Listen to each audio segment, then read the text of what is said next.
two reasons, Michelle, why somebody will fail in a franchise. Two reasons. One, either your inability or your unwillingness to follow the playbook. You will absolutely fail. Your relationship with money matters. I'm Michelle Perkins, and this is the Money and You podcast, where I will be breaking down your relationship with money, offering tough love money tips, and a money dating plan that will focus on lifting the barriers to success to help pave the way for better money practices and increased wealth. It's time to take control to live a limit-free life. It starts today. Hello, and welcome to the Money and You show. I'm Michelle Perkins, your host, and today we have an excellent show for you. If you've been thinking about how much you would love to escape your corporate job or whatever you're doing from 9 to 5, if you're thinking about having a way to earn your income and build wealth with more flexibility, more freedom, more creativity, we're going to have a great show for you today. There's going to be a lot to talk about, and we're talking about franchising today with a franchise expert who I really admire and frankly am inspired by. So I'm going to introduce you to Faizoon Kamal, and I'm going to tell you a little about Faizoon. She is an award-winning franchise growth advisor, nationally renowned public speaker, and best-selling author. As the CEO of the Franchise Pros, she leads a full-service franchise growth company. Faizoon and her team work with entrepreneurs to turn their businesses into the next iconic American franchise and grow their footprint nationwide. She guides CEOs to establish their franchise, grow it by recruiting high-performance franchisees, and guide them to a successful exit, helping them to establish a legacy that outlives them. Her team also coaches clients on transitioning from employee to entrepreneur. Her best-selling book, The Right Franchise for You, Escape the 9 to 5, Generate Wealth, and Live Life on Your Terms, is the guide that thousands of clients have used to find their perfect fit franchise. A former Fortune 15 executive with experience in entrepreneurial, corporate, multinational, and nonprofit settings on 3 continents, Faizoon received her BA in Women's Studies and Environmental Studies from Mount Holyoke College. She owns a master's degree in public policy and a master's in business administration from Johns Hopkins University, and is also a graduate of Stanford University's acclaimed social entrepreneurship program. The recipient of many honors, Faizoon was nominated to Global Franchise Magazine's Top 100 Influential Women in Franchising and designated by designer Tory Burch as a woman to watch. She has been featured extensively by Pinnacle Global Network, Women's Presidents Organization, World Bank, Tory Burch Foundation, Forbes, Washington Business Journal, Huffington Post, the Franchise Business Review, and numerous leading franchise industry publications, among others. Featured on Cox and Comcast networks, Faizoon is a frequent guest on nationally syndicated radio shows and podcasts, speaking on entrepreneurship as a way to live life on one's own terms. Faizoon, thank you so much for being here. What a treat for me. I am so excited. And I just, I'm going to jump in because I can't wait for you to share some of your business knowledge, but even more, you're a very philosophical person. You and I are in some groups together with Pinnacle Global Network, and I love your views on life and business, and that sort of transcend the tactical and are much more thought-provoking, actually. So welcome. And I want to get into your background and why you got into this, but my first question is going to be a little different than what I usually ask, and that is, how do you see your relationship with money? Oh, I know. I should have warned you. Why don't you throw the biggest, heaviest one right out the gate? Okay. I've literally never asked that first. I've always let it warm up, but there we go. What's my relationship with money? Is that what you asked? Let me answer you this way, Michelle. I think fundamentally in the world, there are 2 kinds of people. Those people who have the mindset that everything that they need and they want, they have. It appears in front of them. They can work towards it. They can create it and have it. So they have the abundance mindset. Mm-hmm. And then you have the second group of people, and that's a scarcity mindset, right? Where I really would like to do such and such, but I don't have the money. I would like to do this, but if I do that, I won't have enough money left in my bank account. They come from a core of there isn't enough. From the start, I would say, ever since I was a child, my mother will attest to this, I have been in that first category. I think, another thing you might have heard me say, creation happens twice. It first happens here. You have to first think it before it can be it. So if I can think it here, I can create it in the external world. So for me, I would say I have a very happy, comfortable relationship with money. Love that. That's such a great answer. Thank you so much. And I think there are many people who that's foreign to them, a comfortable, happy relationship with money. It's often contentious. Sometimes it's just kind of neutral. They don't really think about money that much in those kinds of relationship terms. But thank you. That was a great answer. And I'm glad that you allowed people to see that that's a possibility for them. So, and thank you. I would say, Michelle, thank you because it was really the first time I heard you speak when you talked about going on a date, your money, right? Mm-hmm. Where you took the concept of money that can be so indefinite. You can't put your hand on it. It's like a thing, right? It's a thing that most of us can't visualize. You took that and you made it very concrete. And you said, what if this was a person?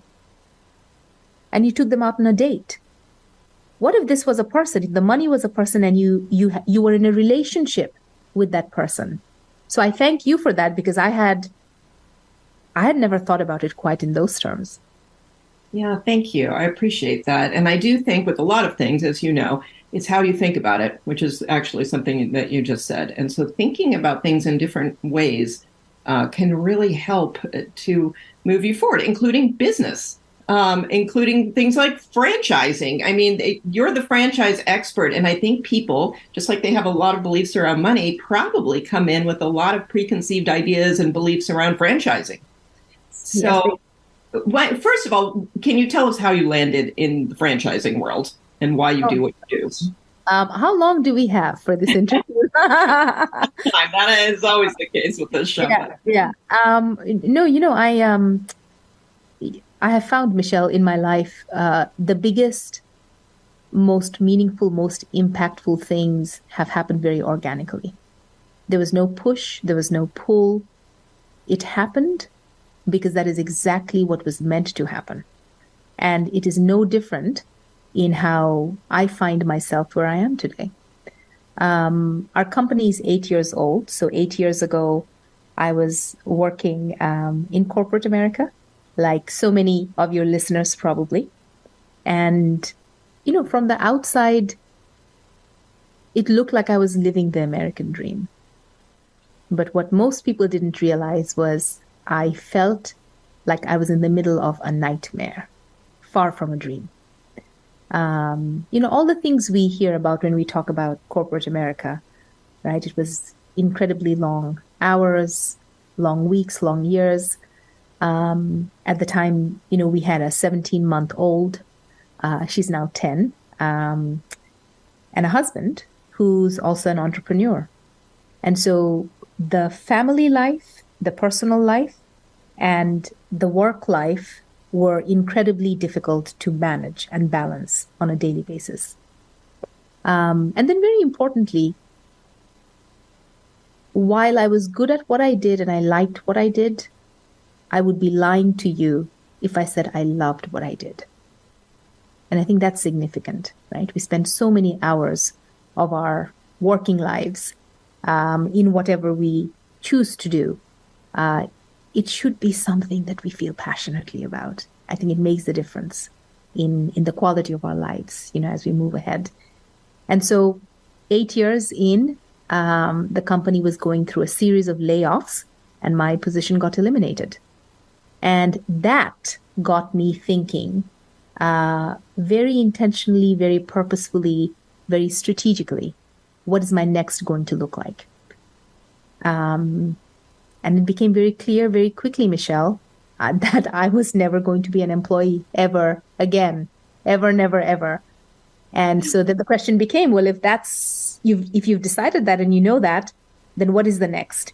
And I literally fell headlong. I stumbled headlong into franchising, and one thing led to another. And here we are, 8 years later. We are still in the industry, doing some amazing work. Yeah. So I love that. I love career change stories. I love what you had to say about the corporate world, because I have the same experience. And yeah, I agree. I think there are a lot of people. This is really why I started my Limit Free Life company, was to help people transition their careers, because exactly what you said, I liked it too. And there were a lot of great perks to my corporate life, but I didn't love it. And, some people are better at dealing with that than others. Some people just cannot sit there and not love their work. And I think that's a legitimate feeling that needs to be explored. So, yeah. Okay. So what do you do now in the franchise world? What is your role? Because you're not a franchise owner. Is that correct? That's right. I'm not. This is not a franchise. Yeah. Even though I have heard people who've said to me, perhaps you should think about turning this into a franchise, but that's another story for another time. Michelle, what we do, so we are a growth advisory. We're a franchise growth advisory, and we do work in, if you will, sort of 4 different verticals. The first vertical, we help candidates find the right franchise opportunity to buy into. That's called franchise consulting. Our second vertical, we work with business owners, and we help take their existing business and we turn it into a national franchise brand. That's called franchise development. Third, this is a newer arm of the company. It's our acquisitions arm. And this is where it's super exciting, by the way. We find and we get into partnerships. We acquire businesses that we then optimize for different things to turn them into national franchise brands. And then last but not least, our growth services. This is where we work with established franchise brands as well as emerging franchise brands. And we help them grow the footprint of their brand in a number of different ways. So those are the 4 big buckets of what we do. Wow. So, okay. I love that. And what is it that is different about consulting a franchise company versus an individual business? Oh, I love that. If you want to think about it as a stick or a spectrum, they are literally 2 ends of that stick. So on the one end, you have the franchise brand. And franchise brands, how do they grow? They're looking for franchisees, people who are going to come into their system and run that business. On the other end of the spectrum, you have candidates who are looking for franchise brands that are a fit with who they are, how much money they're willing to invest, what kind of skill sets they want to be able to use every day. And so the work we do essentially brings those 2 pieces together. So we take candidates, individuals, through an educational process where we do a deeper dive. So if you think of an onion, Michelle, we sit down with a candidate and the candidate is an onion. And through the process we take them through, typically we're looking at a 90-day from start to finish, a 3-month timeline, where we peel back the layers of this onion to understand, hey, Michelle, what is it that when you wake up in the morning, it puts a spark in your eyes? What are those things, Michelle, that you would rather get your tooth drilled at the dentist than do those things? Because we all have them, right? We take you through this process of really discovery to understand who you are, what makes you tick, what do you want to do, and very importantly, what you don't want to do.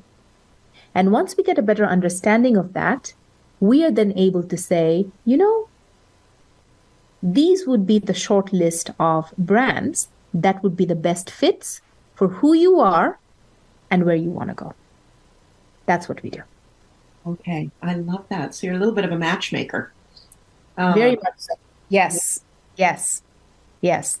So whatever the website is, dating, I never did online dating. So I don't right? So yeah. So okay, I'm fascinated by this, and I'm also just fascinated because I love the mindset work. I have my own weird hangups around. There are days when I think, gosh, wouldn't owning a franchise be the best? Like, yes, it would be. There's a path to follow. It's a little more cookie cutter than this crazy entrepreneurship thing that is just like, wild and nutty. When you could go in a million directions. So, but there's also part of me that feels like, but is it a real, like, I think it's just the old perfectionism thing or something that in my head, I go to, but would it really be like a real business, like where I would be able to use my creativity and, it's a little bit cheating feeling to me. So I want to get rid of that feeling, actually. So do people feel that way, or is it just me being? I love that. No. Certainly, Michelle, you're not the only one. We've had this question from many, many candidates. And the way I'll describe it to you, think of franchising as entrepreneur light. So what you and I do, that is the tough version. Yes. Okay? That is the tough version. We come up with every system and process in our companies. We create the playbooks for everything it is that we do in service of our clients and customers. We basically have created our entities from scratch.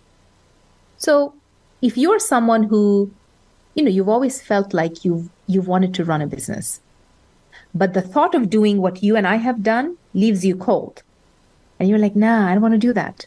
I don't want to spend years creating and then perfecting my SOPs. Can I instead find a business that already has those in place? I just want a playbook, man. Give me a playbook and say, Faizun, here's the playbook. Do everything that we're telling you to do, and you're going to be able to create a successful business. There are many people, Michelle, they will go for that route. And it makes a lot of sense. Now, the thing that I do caution candidates on, if that's you, that's great. But here's the thing you want to keep in mind.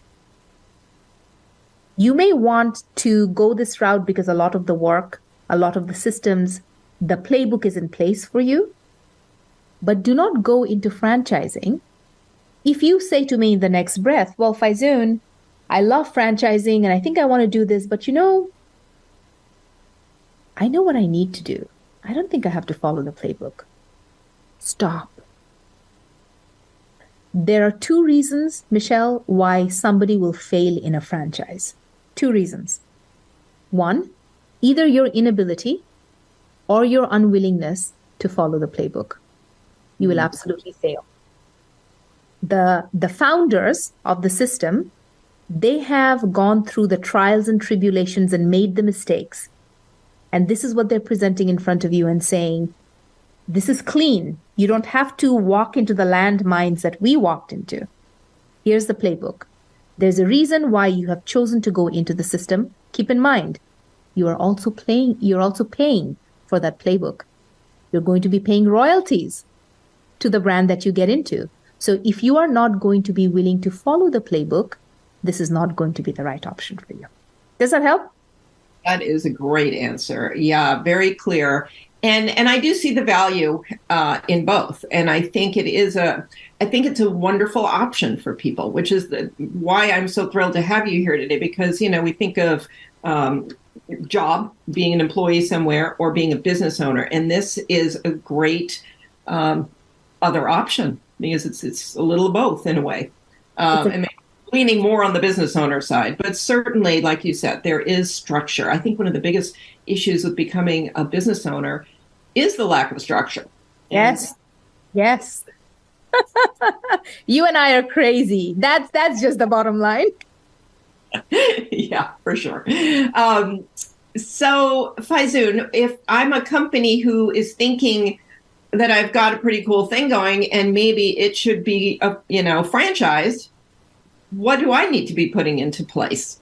What do I need to be doing if I'm thinking that's kind of the goal I have? Yeah. So we do a lot of work with lots of business owners around the country, globally in a couple of instances as well, outside the country. We take candidates or business owners, we take them through a 5-month journey, and that's called franchise development. And over the 5-month journey, Michelle, think of it this way. If this is your business, over the 5 months, we are essentially wrapping the franchise model around you. And at the end of the 5 months, you now have in place a business that has the key foundational elements you need to be able to legally sell yourself as a franchise around the country. I use the word legally deliberately because franchising is a highly regulated industry, much like the financial industry that you play in, right? And our trade body, our regulatory body is the Trade Commission, and they basically say to you, hey, Michelle, if you want to become a franchise, before you can do so, there are a couple of things that you need to have in place. Very notably, you need a playbook because you're selling your playbook to your franchisees. What does that playbook look like? When you become a franchise, you need to have in place, I call it a tome because it's several hundred pages long. It's a legal document that serves as the prospectus for your business to prospective franchisees. You need to have that in place. You need to also have in place the seminal legal contract that governs the relationship between you, the mother brand, with every person that comes into your system as a franchisee. In addition to your playbook, your SOPs, and the legal documentation, you also need to have in place the marketing and the branding that allows you to stand out relative to others who play in your space. You're not going to be the only game in town. So why should people go to you? What's your unique value proposition, right? What's what I call the brand sizzle that makes people run to you and not to someone else? All of those different pieces we help put together for our clients. And at the end of the 5 months, you now have everything you need in place and you're ready to go to market as a national franchise brand. Wow, that's not that long considering all that goes into it. No. Yeah. It's a pretty heavy lift, but we have it down to a system. We have a wonderful team in place that allows us to be able to put together these deliverables within that time frame. I get a lot of people who they're shocked and they say, whoa, I thought this was going to take me like a whole year. We can slow it down if you'd like us to, but no, it should not take you a whole year. Okay, amazing. And what can you give? I know this is a tough question, but is there some average sort of price, or what is the fee to become? What is the term for that? The fee to become a franchisee? So the process is called franchise development. Now the fees, they vary because it depends on the client coming in, how much of the pieces that we are putting in place you already have in place, how much of the pieces you do not have in place and you need us to start from scratch with you. It's pretty labor intensive in that, and this is something that I caution clients on. There are places where they will slap together a couple of things. They use a very cookie cutter approach, which ultimately hurts the brand value, the brand reputation, once they go to market as a franchise, versus homing in, really understanding the brand, the nuances of the brand, and taking a brand to market that from the very beginning allows you to stand out versus who's in the marketplace. Yeah. if I can interrupt for a minute, I think I phrased the question poorly, because what I was thinking is not your fee, because that obviously is going to have considerations depending on the type of business and person. But if I want to buy a franchise, what is that called? That money that I pay for the franchisor. Yeah. I see. So that too is actually a little bit similar to franchise development similar but different. So you're talking about people who want to buy into an existing brand. So we currently, Michelle, we partner with over 600 franchise brands at this point in time. And they are all the usual ones that you and I know about, including many that you've probably never heard about, right? And of the 600 or so brands, we probably have 100 different industries represented. So from automotive to fast food, which is the one that everybody knows about, right? Healthcare, children, senior care, fitness, wellness, beauty. I mean, it goes on and on and on. Well, here's the thing. Every industry has a particular price point, and typically it's a range.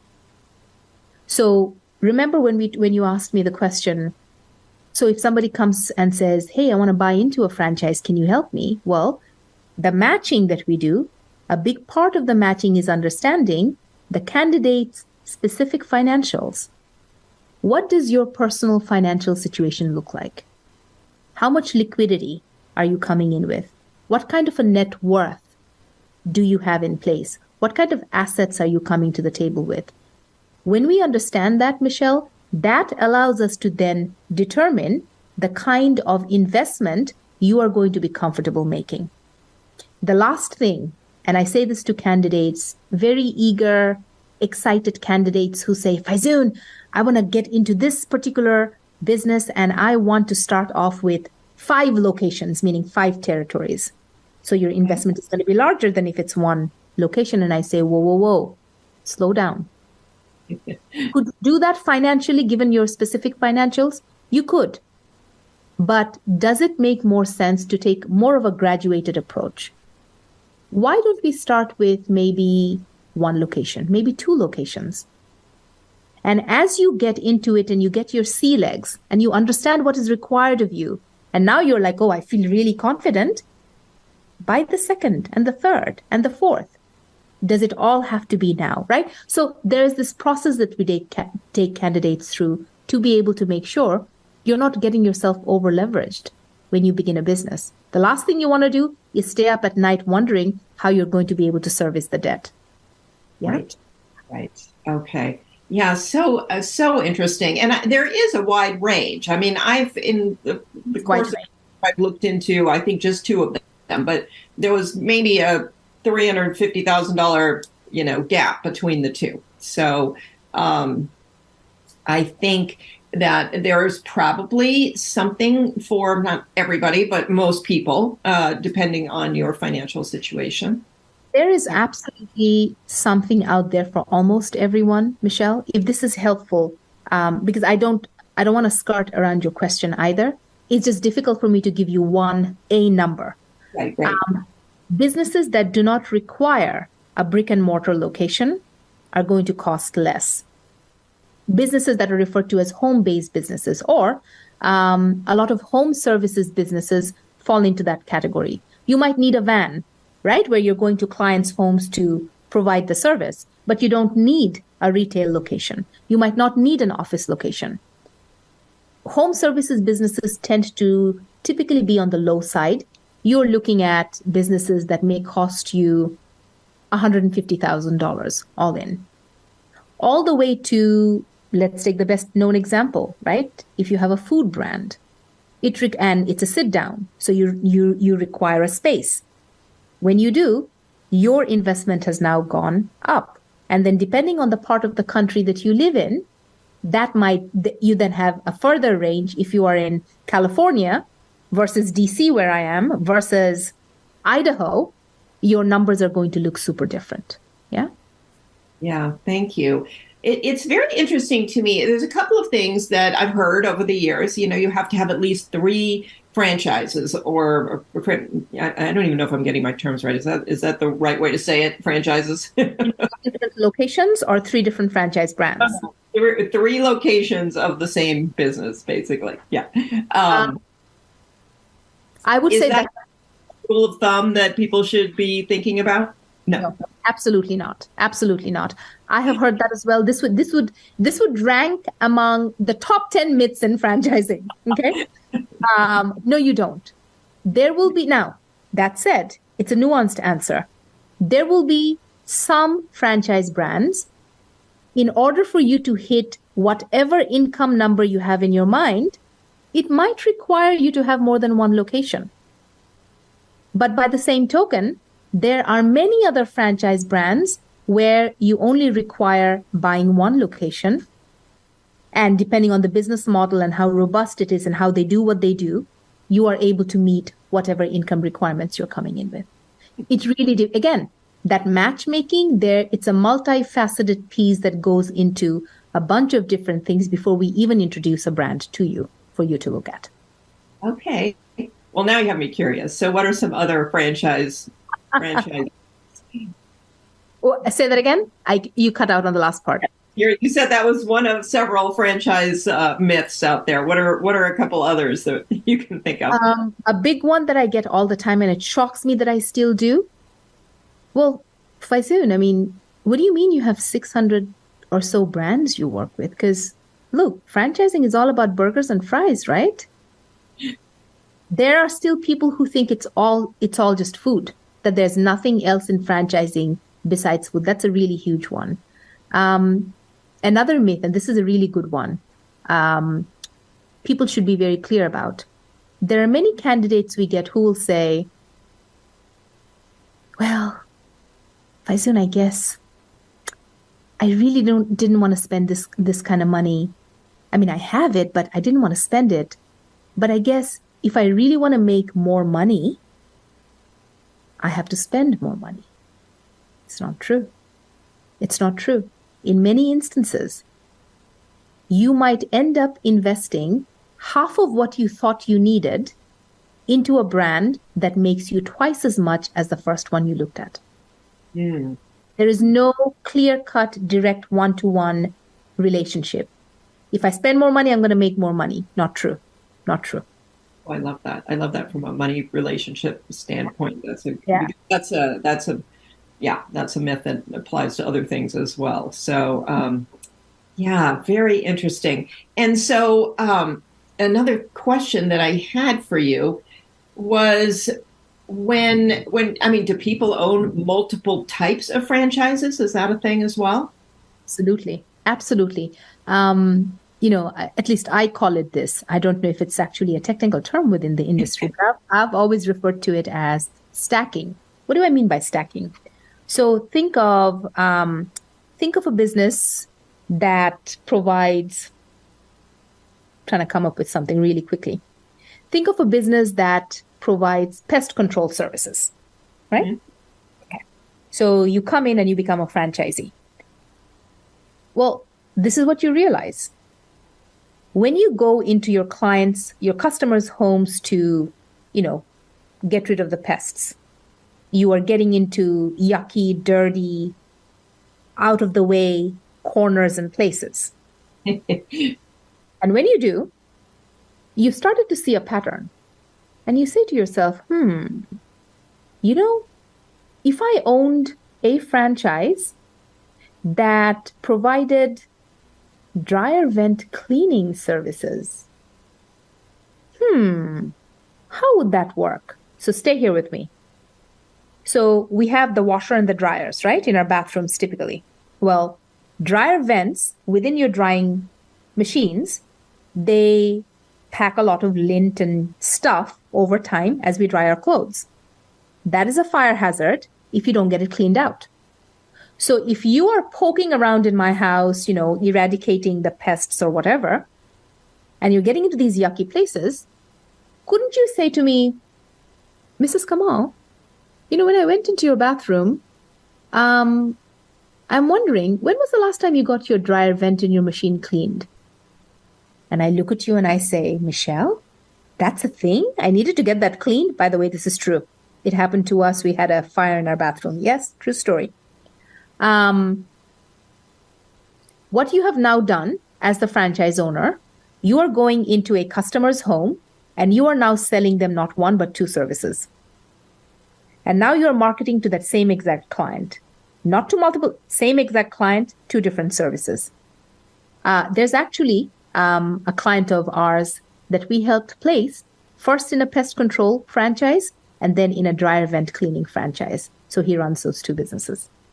Stacking. It's a wonderful way to be able to cut marketing costs, to be able to get more juice out of each squeeze, and frankly, to become sort of the one-stop shop, if you will.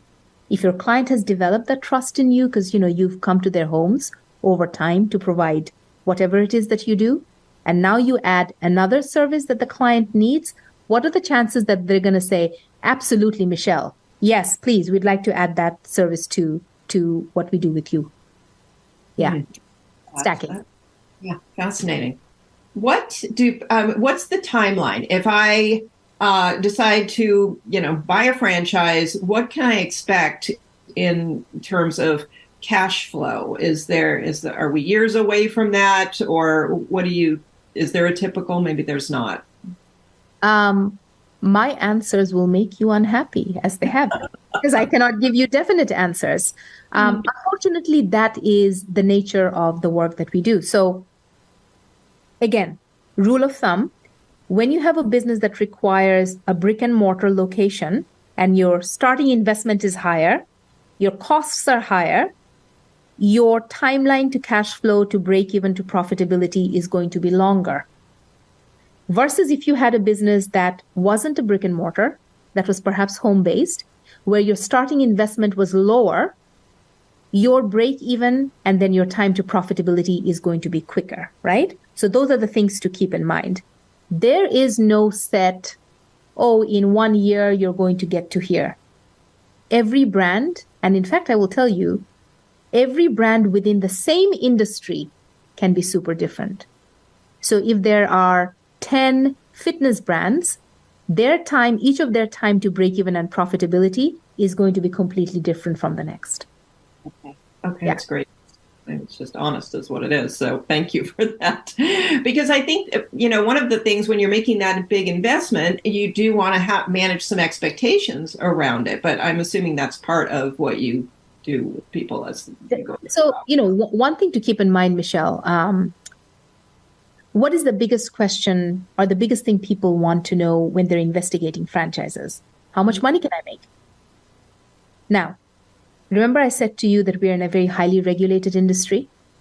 And this is for your listeners. If any of you are looking to investigate franchise ownership, be very careful. If anyone you're working with guarantees this is how much money you're going to make, if anybody that you're working with says, oh, Michelle, absolutely you're going to be able to hit those numbers in 12 months, you shouldn't walk away. You should run the hell away. Yeah. That is illegal and that is unethical. You cannot make earnings representations in that way. Now, that said, somebody looking at looking for their franchise might say, well, then am I up a creek? How do I even understand this? No, you're not. The process that we take candidates through, there's a very specific part of the process called validation. And this is where, when we've introduced you to the brands, there will come a point where we will say, Michelle, you are now ready to begin validation, which is you are now going to be speaking with franchisees that are currently operating their business in those brands right now. They're franchisees of the system. And you essentially will speak to the franchisees to understand, hey, Faizun, you've been a franchisee with ABC brand for 4 years. Can you share with me, at about what point in time did you break even on your investment? At what point in time, was it a year? Was it 16, 18 months? At what point did you start to see profitability? So now, you're 4 years into the system now. Would you feel comfortable sharing with me, after you've paid for all of your expenses, what kind of money are you putting in the bank? You see, Michelle, it is all in the way in which you frame the question. Now, the franchisees can tell you, this is how much money I'm making. I cannot tell you that, and the brand cannot tell you that. This is the nuanced process we take our candidates through. So yes, you will understand what kind of money people are potentially making in the system, in addition to some other documentation that you're going to get as you get through the process. Is that helpful? Very helpful. This is so interesting. I can't imagine that people their wheels aren't turning a little bit with this idea. I think it's fascinating. And we don't have enough time to continue down this conversation, but there are many more franchise opportunities than people realize, that I do know, in so many industries. And it's a very interesting option, as we talked about. So how can people get a hold of you and learn more from you?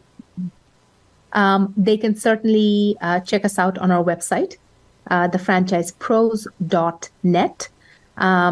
As you know, I live on LinkedIn. I have also been told that apparently there's only one Faizoon Kamal on LinkedIn, so I shouldn't be super difficult to find. Folks can reach out to me there. I'm always happy to chat and help clarify, answer questions that folks have. Okay. And it's just Faizoon Kamal on LinkedIn? Nothing. That's right. That's right. Yeah. And I actually do look like my profile picture. It's something else I've heard. Okay. Well, I could talk about this forever. Any kind of final word on franchising and what you do to help people really live a great life? I mean, that's really the overriding mission of this. I would simply say this, Michelle, particularly for people who are looking to invest in a franchise, maybe from a corporate job they're transitioning, or even business owners who want to scale their business and turn it into a franchise. Bet on yourself. It is the best bet you will ever make with the highest possible returns. Bet on yourself. Beautiful. I can't think of a better way to finish. So thank you so much, Faizoon. It has been a pleasure talking to you. You are a wealth of knowledge, and just in the answers you gave, I just want to restate how I love this sort of philosophical way that you think about all of this. Makes business really interesting when you go there. So thank you so much. And audience, thank you for being here. Love having you join us to listen or watch the Money and You show. We're here every week with all kinds of fascinating financial, business, and career-oriented information from a lot of great experts. And UBN, go. Thank you so much for broadcasting the show. We'll see you next week.